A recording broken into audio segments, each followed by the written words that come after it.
What's up, Slackers? I'm Imbesi here with my best buddy, Andy Brown. Oh, your best buddy? Yeah, dude. Thanks, man. See, I'm gonna be nice to you. We're gonna break down this wall of animosity that we've gotten over the entirety of our Ratchet and Clank series. Oh yeah, we did finish that, didn't we? We did. I mean, we finished that game. We finished it. Shut up, Pete. I was trying to make them feel dumb for not being able to find the videos we didn't make. No, yeah, they're all up there. Yeah. You guys, I mean... all the Ratchet and Clank you ever need. Yeah, the whole... whatever. So, what's up, guys? Welcome to another episode of Slack and Cast. I thought it was just Slackcast. Shit, you're right. I just fucked it up. The whole rebrand. I was the one who pushed it. Marketing manager Pete Imbesi. Yeah, I'm... Sales at his corporate synergy. So anyway, Slackcast, we're back. We're talking about video games. We're here with our first ever try at a brand new format for the show. Andy and I are going to be holding down the fort for the most part. We'll have the other guys kind of rotate in and out depending on the topic. Except Spaz. We don't trust him.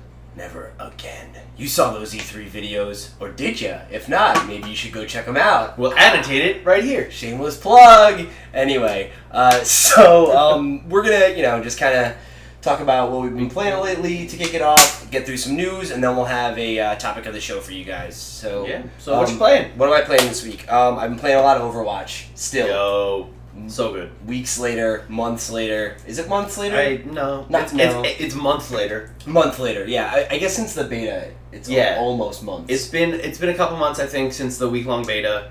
That was awesome. That was heartbreaking for the 2 weeks when we had to wait. Jesus, it was. Yeah. For launch. And then it was great again when launch came back. And this game has just occupied most of my mind share since then. Oh, yeah. It's I haven't spent as much time playing like a pure multiplayer game by myself since when I got really into Team Fortress 2, which is, basically the same game. But with waifus! Yeah. I was never a big TF2 guy, but... He didn't care about the hats. Yeah, the two... Don't do that. It's gonna pick up on the mic. No! Yeah. Sorry, I'm playing with my seltzer bottle. Yeah, I just realized that, and I'm sure this whole time they've been like, what is that noise? I'll put it down. Oh, you can drink from it. No, don't just sit there and pop it. I'm drinking it to have something to drink. It's not, good. I don't like it. Okay, well then, yeah, just put it down. It's like diet cherry soda flavored seltzer, and it's the weirdest thing. Don't get the diet cherry soda seltzer, kids. Don't drink seltzer, kids. Seltzer's great if it's good. Drink water or soda or neither. That's some best kernels of wisdom. It's soda water. Yeah, but without the parts that make soda good. What, like sugar and chemicals? Yeah, exactly. Exactly. I'm sorry, come on, we all know that's what you're drinking. Well, that's rebranding the channel, sugar and chemicals. Snack and sugar. Snack and Slash is already a channel, right? Yeah, I started going guys. for that. Yeah, hey guys, what's up, Snack and Slash?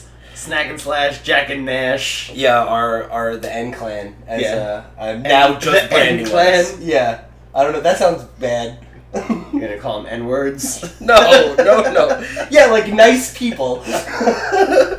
So anyway, besides Overwatch, which I know we've both been having a ton of fun with, I just started Undertale for the first time. You just started it? Yeah. It's short, it's sweet.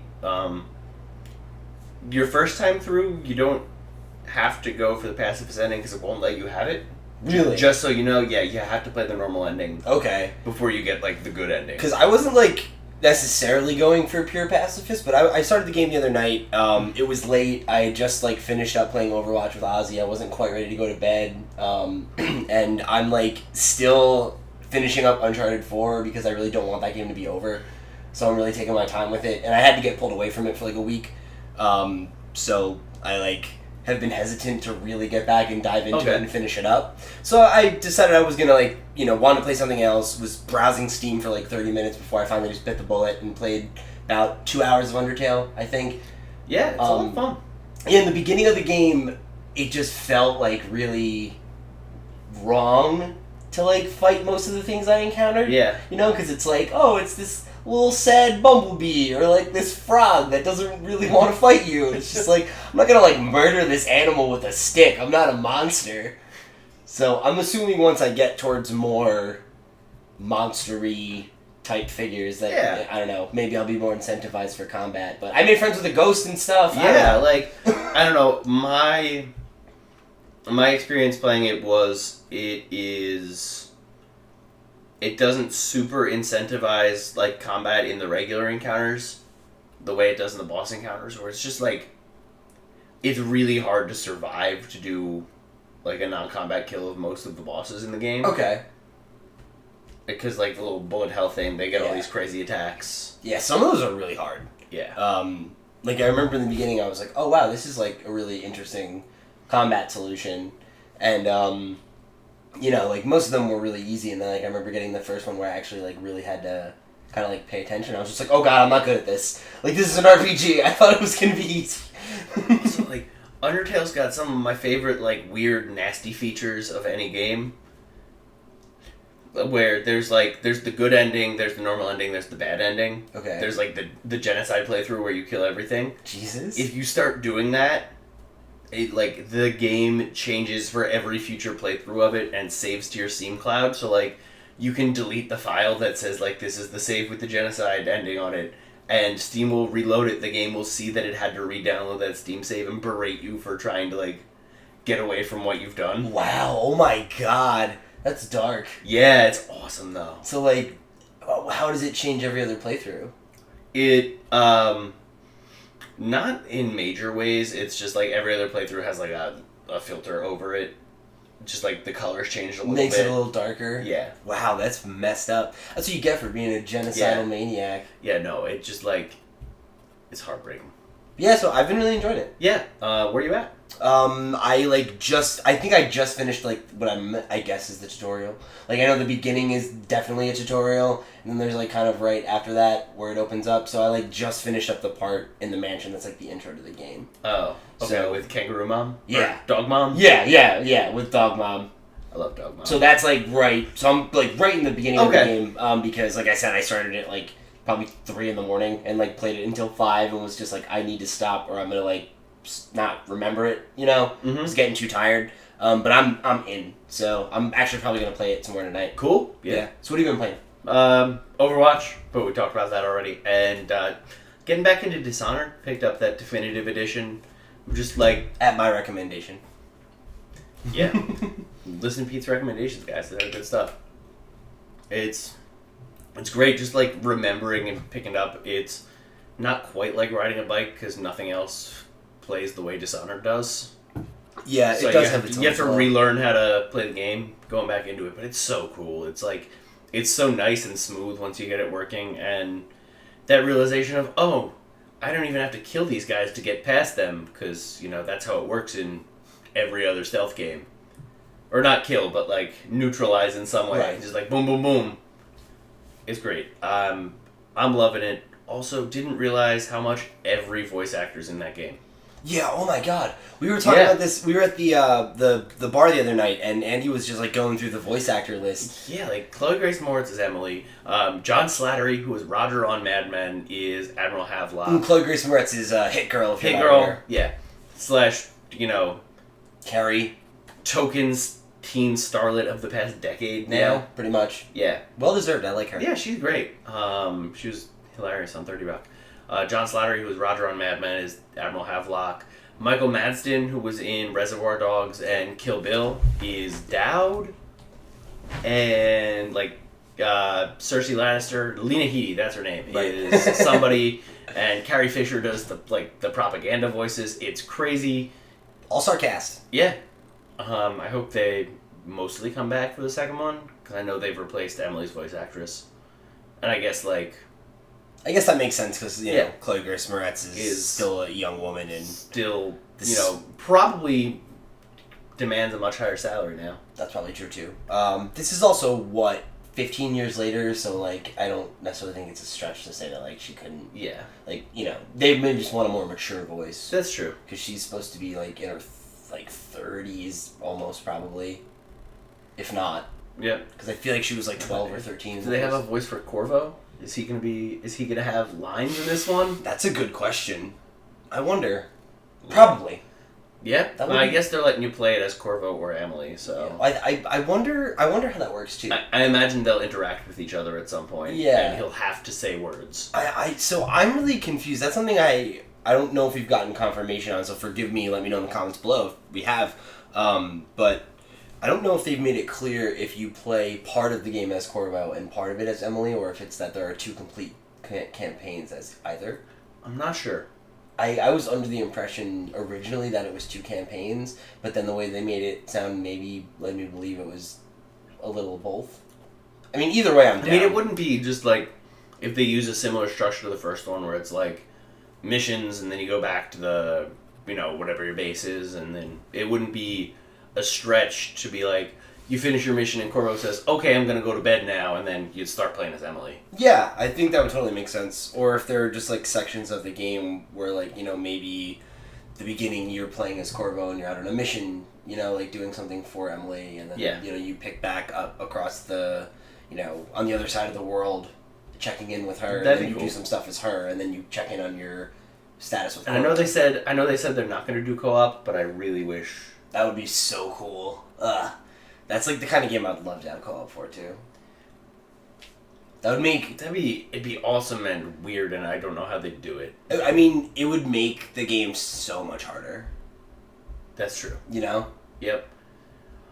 That'd be a fun Let's Play, though. Just like, God damn it! Yeah. You hit all the guards, and now they're killing me! Yeah, I don't know. I think that could be really cool. I don't think they'd have to like really change the main structure of the game either. I'd love to just see...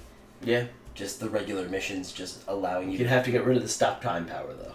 Yeah. Well, no. I mean, not necessarily. Like, you could just freeze you, because it's not that long. Or it could just be like, well, you're working together, so... So, the outsider. Yeah, like, whoa, whatever, who cares? We have here's a charm, so you're not affected by my magic, or some bullshit. Whatever. They could give you a lazy writing reason for that. I love lazy writing. It's the best kind of writing. It's not, but, So yeah, is that all you've been playing? Mostly, bits and pieces. Like, I'm playing a couple of chapters of Fire Emblem here and there. Cool. Yeah. Yeah, the only other thing I've been doing is getting back into a little bit of Pokemon Showdown and doing some OU battling. Oh, you're getting into the hardcore Pokemon meta? Oh, I mean, I've always been into it, I haven't played in a couple months, so I've been, keep my chops. So I've been doing that, in between, whatever else. Okay. Word. Load times. Getting bodied by our good friends Jared and Eric and Arm. Nah, bro. I'm bodying random noobs on the internet. Body and noobs. Story of my life. Hell yeah. That's all we've been playing this week, So that's where we're at, and now, Time- the news! Time for the news! So our first item on the news list is that a System Shock remake is live on Kickstarter right now. The game is being it's a direct quote from the Kickstarter page. It's a complete remake of the genre-defining classic. Rebuilt from the ground up with the Unity engine by Night Dive Studios. So what that means, it looks like we're getting a totally remade System Shock in the Unity engine. I guess with completely new mechanics, new graphics, new assets. I mean, maybe it'll be playable now. Cause, I mean, yeah, it's a 1994 computer game. Yeah. So, it hasn't, like many games from that era. The Doesn't control age scheme- very well. Yeah, it doesn't age particularly well. Everybody still loves System Shock 2, but... So I'm really excited about this, actually, because I've never played System Shock or System Shock 2 precisely for that reason. Yeah.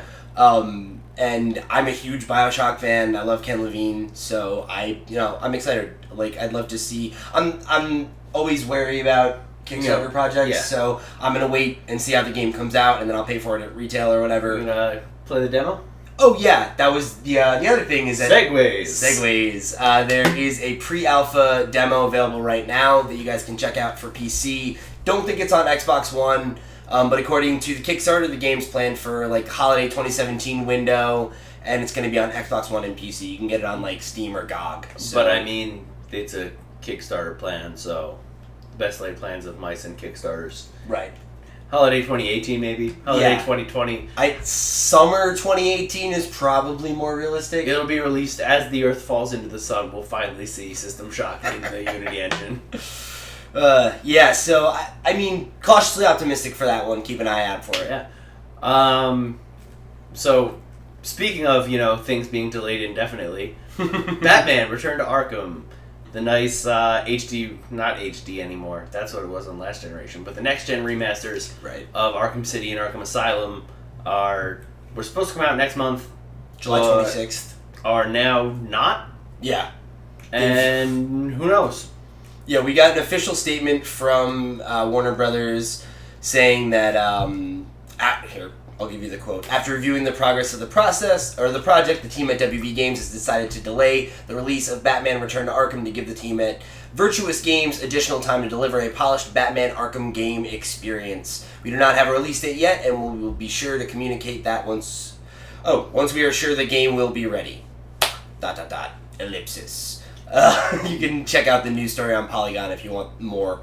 So, the game was supposed to come out in, literally just about a month from now. Yeah. And it was just announced last month, so this is really weird. It's really weird, but hey, after Arkham Knight, I don't blame Warner Brothers for wanting to, take their time and make sure the game is good. Yeah.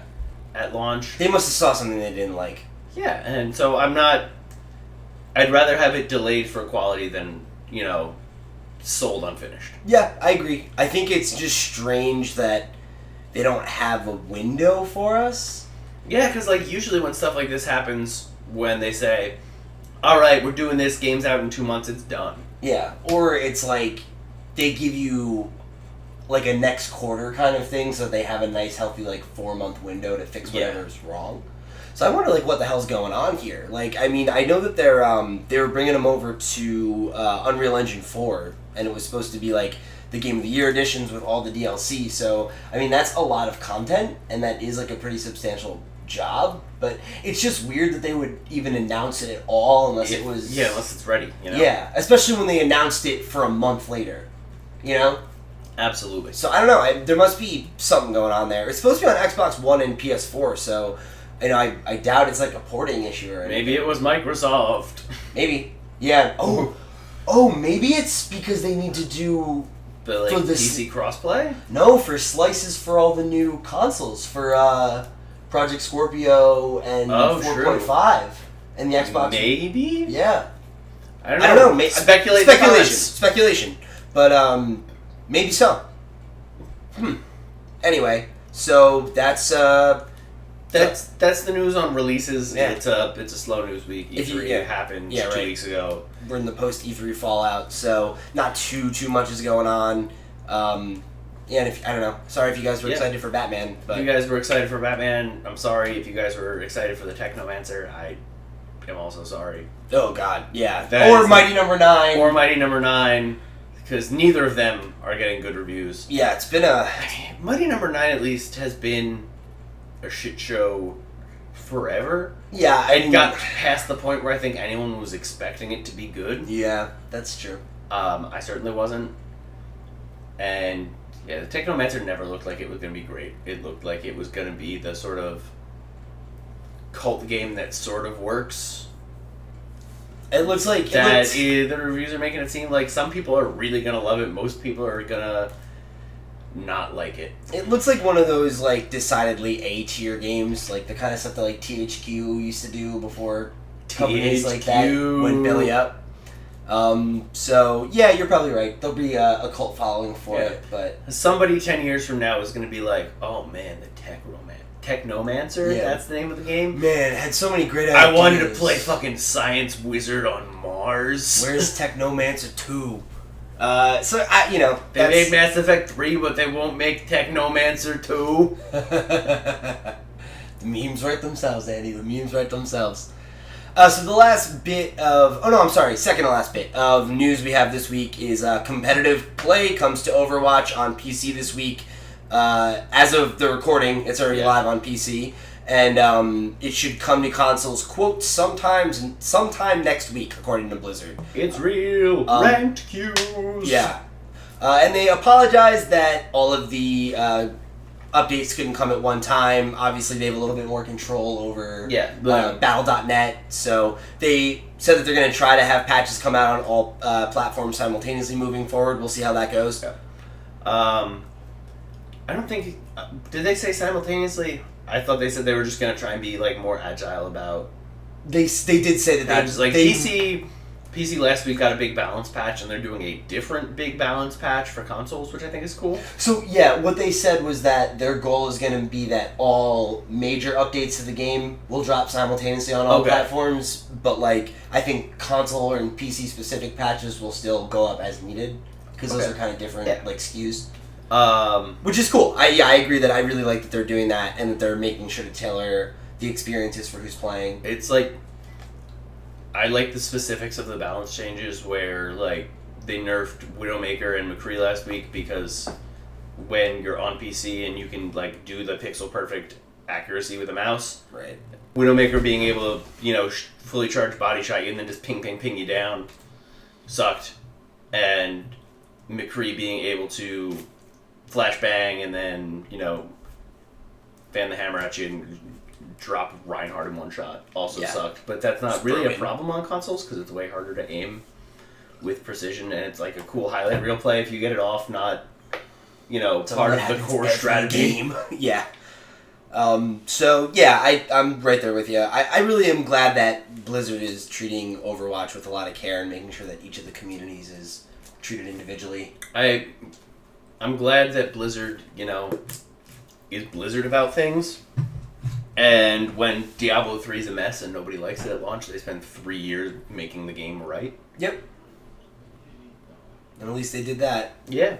And so, when Overwatch is the thing that everybody loves at launch, they're going to spend more time maintaining the brand. And I hope it stays around for a long time. I agree. I really do. I'm having so much fun with Overwatch, and I could definitely see it being a game that we play for years to come. Yeah, and I think well-supported competitive queue is going to go a long way to that. And, being able to get the shiny gold weapons from your competitive, ranked at the end of the season. Yeah, so there's, a ton of updates about competitive play. We're not going to go through all of them, so if you want to learn about all of the changes or all of the things, all the nitty-gritty coming to competitive play for Overwatch, there's a link in the description below to the blog post on playoverwatch.com, so you can check that out for yourself.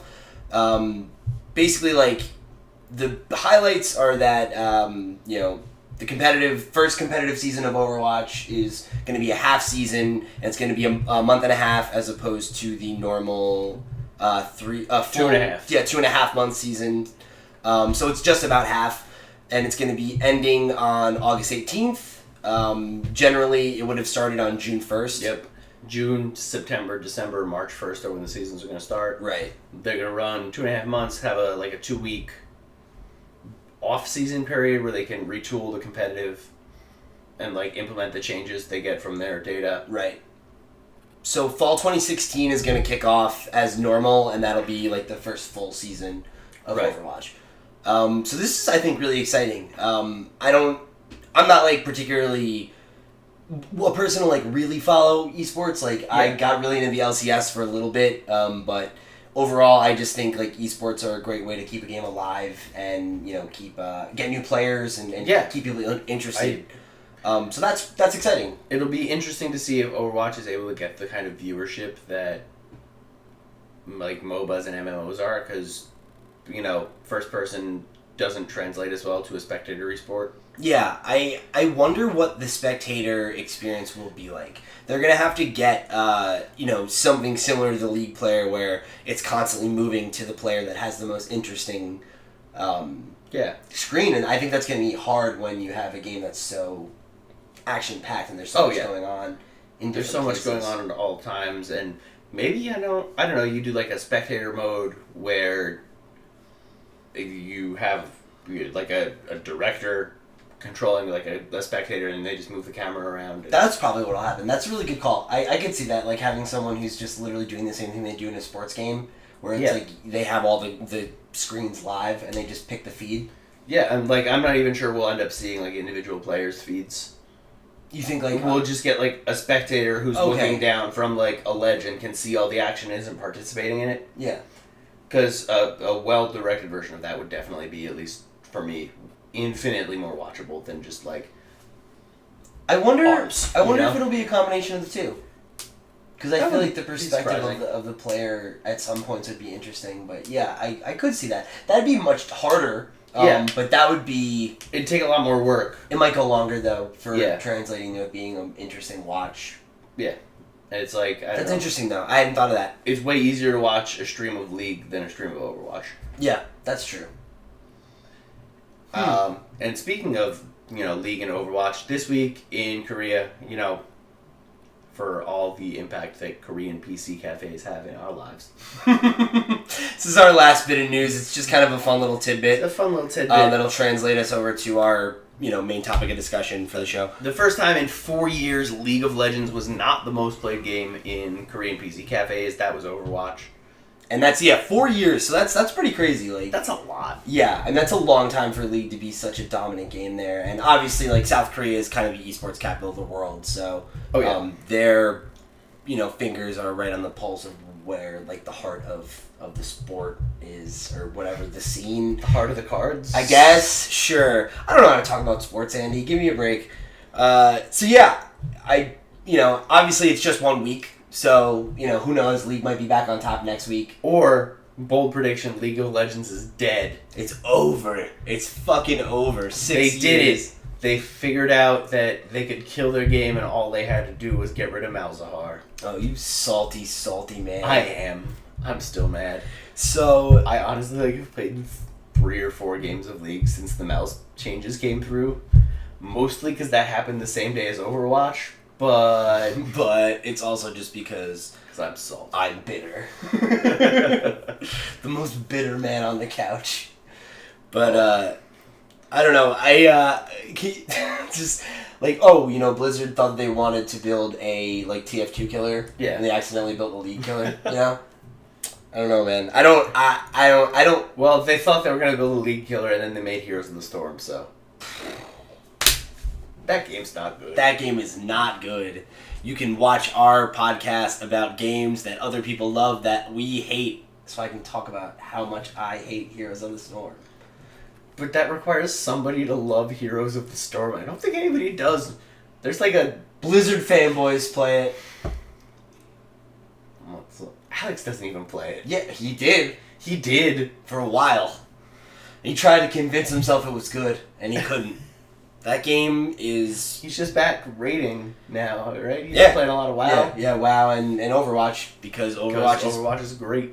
So good.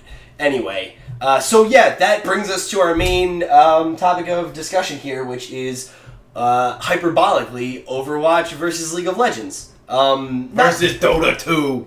Not necessarily that we're going to sit here and, itemize which game is better because they're apples and oranges kinds of experiences. But basically, for literally the better part of the last 5 years, League of Legends has been the dominant multiplayer experience for both of us and most of our friend group. Whenever we were getting together and playing video games together, we were generally playing League. With a couple other games interspersed, but it's like League or whatever the hot thing is. Like we played a couple games of Battlefront when that dropped. Yeah, we'd play prop hunt and stuff like that on the side sporadically, but for the most part, when we were getting together to play games, it was to play League of Legends, or Heroes of the Storm. Yeah, for one boring summer. So and now since Overwatch dropped, most of us, most of our friends and all of everyone in Slack and Slash except you and me hasn't played the game at all. Yeah. And I've played more than you. I know you said you probably played 3 games. I played 3 or 4 games. Oh, that's a dead battery. I'm filling blank space while we'll presumably have the Slack and Slash logo up or something. I don't know. Find out next time on Dragon Ball Z. Next time on Dragon Ball Z. I'm charging the spirit bomb! In Krillin voice, Goku, charge that spirit bomb! You'll never defeat me. Put my spirit bomb!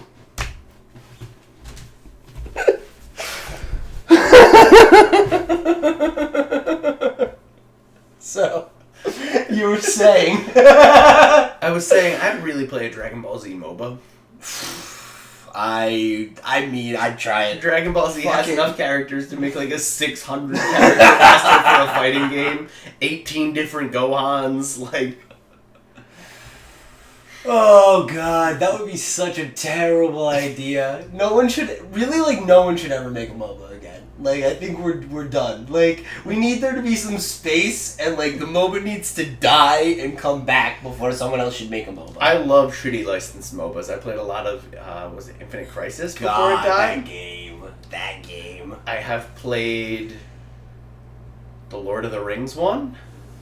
The only other one I played was besides like League and Smite a little bit was Paragon, which I liked a lot. Paragon's like just that, right? No, it's dead. It's dead. Oh, I didn't mean Paragon. Dawngate. Yeah, thank you. Paragon's the Sony one that's on the way out. Haven't tried that yet. Dawngate was the one that was owned by EA, and it was a really fun game. Had a couple like X League people and some Pro League people on there to like break it up. It was a really fun game, but taking it back to what we were actually talking about. Yeah. That game's dead. Well, yeah. We will have a podcast about games we love that are dead. But Pokemon. Whoa. The Legend of Zelda. Whoa. Controversy. Andy Hot Takes Brown. Andy, the Hype Slayer Brown. No man is as cursed as the Hype Slayer. Hi. Hi Lex. What's going on? Nothing. Really?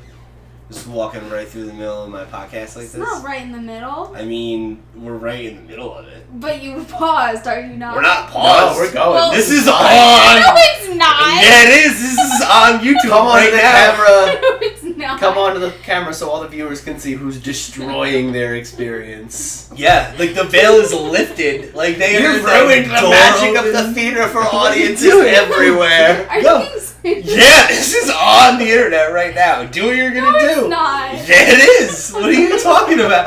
Are you seriously not even gonna? All right. Okay. All right. Bye. So, Overwatch the League. Yeah. So yeah, I mean, it's crazy to think that like this game that has been such a big part of my like gaming hours every week has been like all but replaced. You know? Yeah. I don't know. I've had just such a much more positive experience with Overwatch. So I have mixed feelings about it because I was never as down on League as anybody that we know, and I know you're probably like number 2 in that category. Where I'm not down on League so much as I am, like, I don't rage when I get mad. It's just like, I've had so many negative experiences with other people playing that game. that's valid. That's the thing that only has ever ruined that game for me is playing it with people who get salty and then like just get upset about it. Yep. Or like, toxic teammates and stuff like that. Yeah. And I guess the difference with Overwatch is that like since the turnover is so quickly, it's really easy to get in a new queue and Yeah, it's like games are 5 minutes instead of 45 minutes, and it's like even when you're doing badly and you just get like shit stomped, it doesn't feel as bad. So, and that's true, but that's actually like part of my not problem with Overwatch because I love Overwatch, but why it doesn't scratch the same itch for me that League does is I am not as satisfied by victories in Overwatch. Really? Yeah, because of how how short a match is and how much I don't care when we lose. Like the fact that I would get upset or the fact that your team gets upset when you lose a game of League is why I think winning a game feels so good. Okay. And especially when it's a tight game and you're playing with your friends and everything and it's like, man, like, we banded together and, beat this other team and it was like this long 45-minute thing and it feels like earned and it feels very tense. And I like that about it. I like that it has that, like, to borrow a Destiny term that I learned from Jared, I like that sweatiness about it. Okay. Where I don't get that same tension in Overwatch, because maybe like you could argue that Overwatch is a more fun experience, but I think because of that, it's less competitively satisfying for me. To offer my counterpoint, I think Overwatch has that same potential. It's just less easy to recognize because I don't know if you've ever had that overtime game that goes on forever. Yeah. And like, I don't know, you don't directly win in League on the big fucking highlight reel play the way you do in Overwatch. Yeah, that's definitely true. And it's like sure, you just did this thing, but now you still gotta like push and wait for the wave, and you go take the Nexus, and I don't know. It's slower. It's slower, but I love the, oh man, it's overtime. I got a Reinhardt charge to just touch the cart and keep it alive, and then I drop the ult, and then I hammer 6 guys to death, and then we win. And it's like, damn, I won that game. Yeah, and I also love those moments. It's different, right? Yeah, like it's different. I like that League is only made on team plays. You know that like you can't win a game by yourself, because it's super fun to win a match by yourself in Overwatch. But I do think it is more satisfying when you have 5 people coordinate something and like pull something off. You know, and like have something that is like they feel like more plays. You know, there are less times in Overwatch. And granted, maybe it's because again we haven't been playing it as long, so like we haven't really developed that cadence yet. Yeah. But I find like there are less moments where they're the kind of stuff that like you get to do when like we're playing in bot lane together and we can set up a play when it's like I'm gonna do my snare, then you're gonna go for the kill and we'll get the double, and like then you get that feeling of satisfaction of the plan play execution, you know, and that happens in Overwatch, but those moments are fewer and far between because matches are so quick, I guess, and like those really like tense do or die moments that you talk about are so special because there are less of them. But I feel like you get more of those in a game of League, I guess, just because they're longer. You know, like there are more opportunities for those kinds of like big play moments that feel satisfying, I guess. Okay. But I don't know. They're just different, and it's not. It's like obviously I fucking love Overwatch. Yeah. Like, I'm not sitting here saying that I don't like Overwatch. I just get a different satisfaction out of the two of them. That's fair, and I don't know. I like that. I don't want to say casual, because casual, like, for some reason, has a lot of connotations in the gaming community. Yeah. I like that Overwatch is a less try-hardy game. Yeah, it's more jump in, jump out. Yeah, it's more jump in, jump out. It doesn't demand you take it as seriously as, like, the setup of a game of League of Legends does. Yeah, that's totally true. Where it's like, I can jump into a team, a game of Overwatch, and, you know, if I get that special teammate, or like that special group of people that I can be like, everybody go 6 Winston. Do it. They won't be able to handle the monkeys. I think also the fact that like you're not locked into your character makes for more like ability for cheese and like just fun. Do silly things. Cheese and counter cheese and again, like you said, you're not as invested in a match of Overwatch, so losing it doesn't really matter.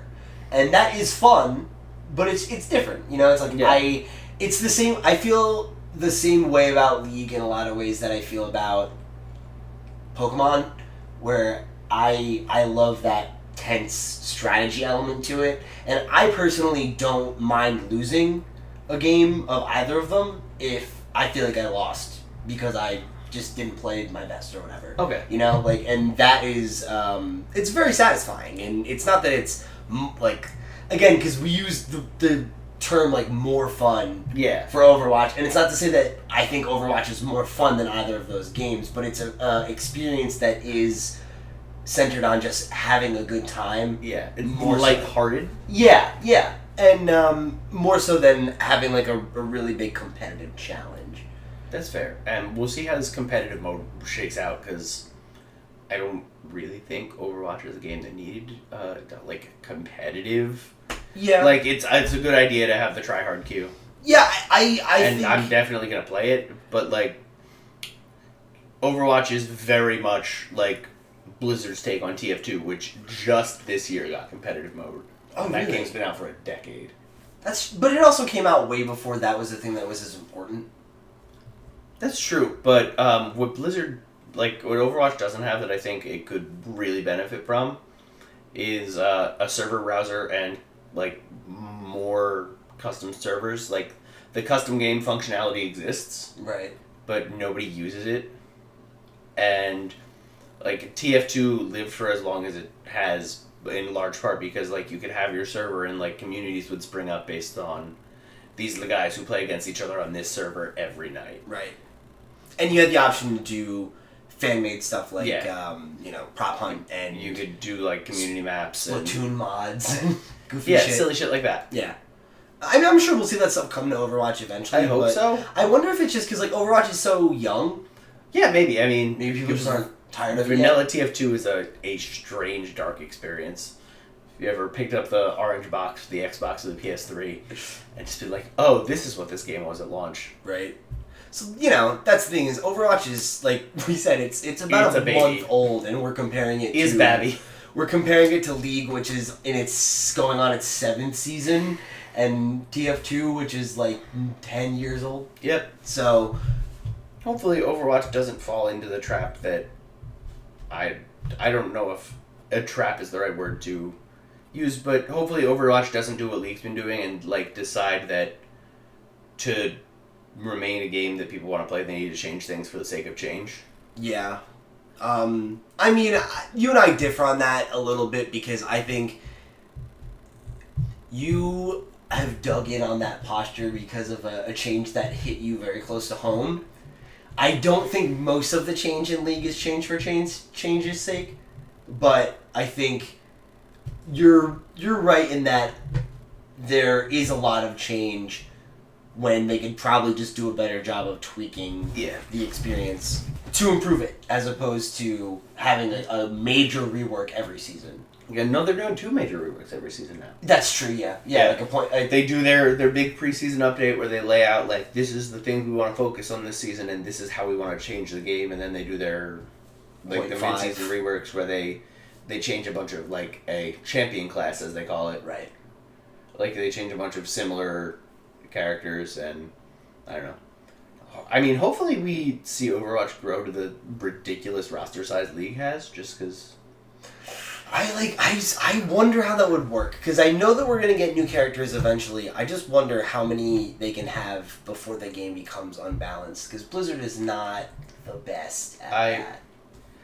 And Overwatch is a tight experience right now. The game sort of balances itself, though, as long as, nobody's, broken and overpowered compared to everything. Because, such a big element of Overwatch is being able to switch out on the fly for...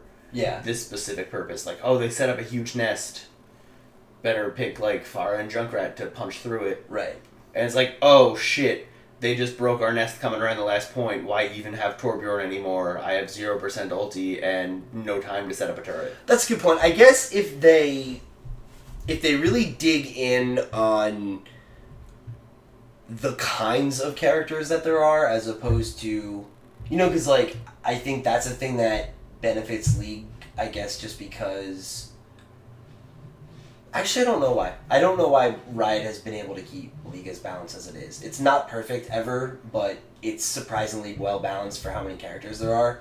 Yeah. And I guess what I'm saying is, if Overwatch puts out characters continually in a similar vein, where it's these are the things that these characters are capable of, as opposed to we need another sniper, we need another, defender or whatever. If it would be more like that, where it's characters that are good at setting up a nest, or characters that are good at breaking lines, or, things like that.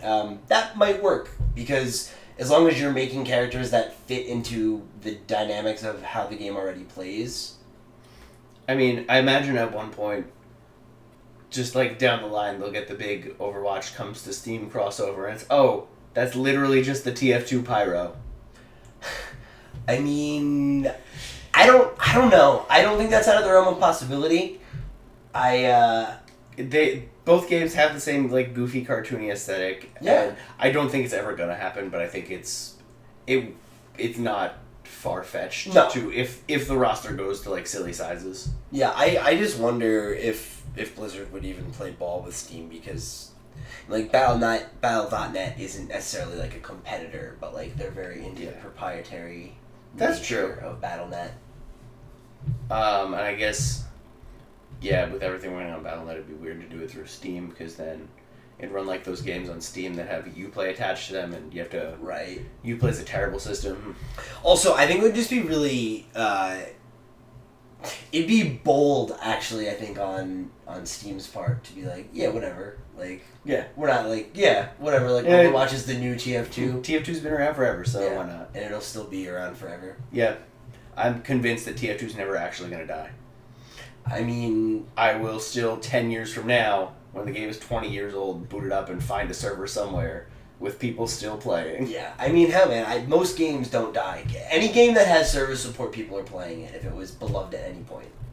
I think people are always going to come back to TF2 because it was loved for so long. So even if you do move on from it, you go back to it for nostalgic reasons or for secondary reasons for goofy things like fucking prop hunt. Game's just good too. Yeah, man. Like even now with its 6 or 7 years of like adding weapons and still they're putting out content for this fucking game. It's still pretty balanced. It's weird going back in every 6 months and being like, oh god, what's all the new stuff do?